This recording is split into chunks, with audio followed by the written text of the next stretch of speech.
Yun mga katropa. Grabe naman itong mga kabarangay natin na to. Sa lalaki ng alon yan, may lalaot pa.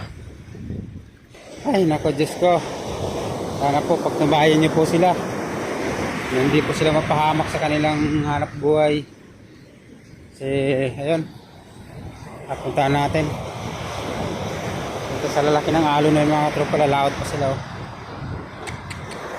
So, kaya lang talaga inasamong hanap buhay. Kahit na hindi ka papahamak na, gagawin lang no, para sa pamilya. Yan ang mga tunay na bayani mga katropa. Hindi yung kung sino-sinong kumikita lang na hindi naghihirap. Tingnan nyo kung gaano ka hirap yung ginagawa ng mga tunay na mga isda natin. Sila yung mga nagpapakahirap para sa pamilya. Tapos alam nyo yun, yung wala pang asinso, yung tama lang makakain sa isang araw, pero tingnan nyo naman yung hanap buhay nila.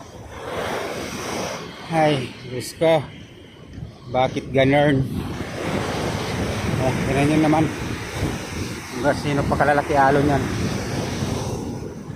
Lalaot sila. Tara, punta natin.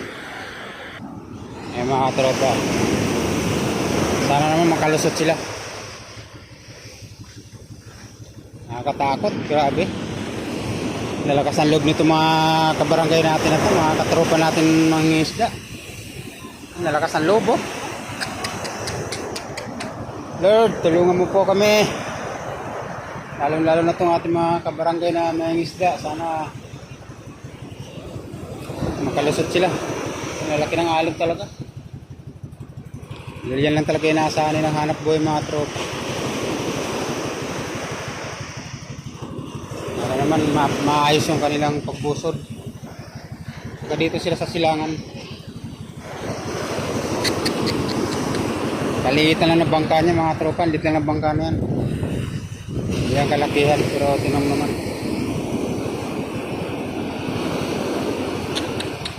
Natakot, no? Natangay na yung pulin.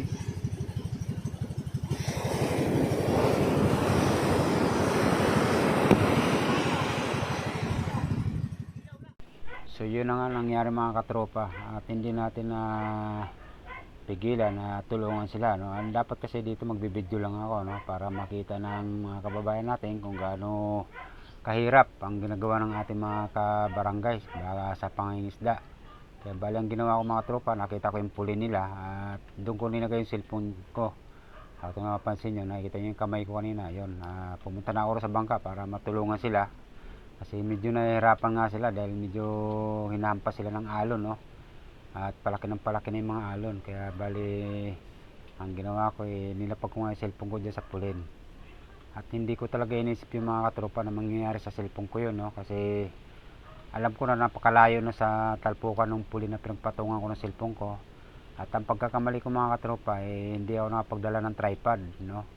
Kasi naglalakad-lakad lang tayo at hindi natin naisip na may lalaot pala. Kaya balang ginawa ko, sabi ko ibablog ko tong mga katropa natin na lalaot. Kaya yun, naisipan kong videohan sila mga katropa para makita naman mga kababayan natin na kahit malalaki yung alon, talagang pinipilit ng mga katropa natin lumaot para sa pang budget no? Pang araw-araw ng pangkain. Kaya ito nangyari mga katropa, sa buong buhay ko hindi ko naisipan na mangyayari sa cellphone ko to. So yun, at nakapwesto na nga kami at sumitsimpo kami ng maliliit na alon. Ngunit ang nangyari, hindi pa lumiliit at lumalaki pang alon mga katropa. Kaya hindi pa makatsimpo yung mga tropa natin para bumusod. Kaya bali, ayan, at ang tagal natin naghintay, no? So lumalaki yung mga alon. Nakikita nyo, halos malapit na sa cellphone ko mga tropa. Hindi ko talaga nakikita na abutin na pala ng alon to yung cellphone ko. Kaya ito, kung napansin yung isang alon na malaki, sinundan pa ng isa napakalaki. At ito na ang nangyari mga tropa. Yun, nakita nyo.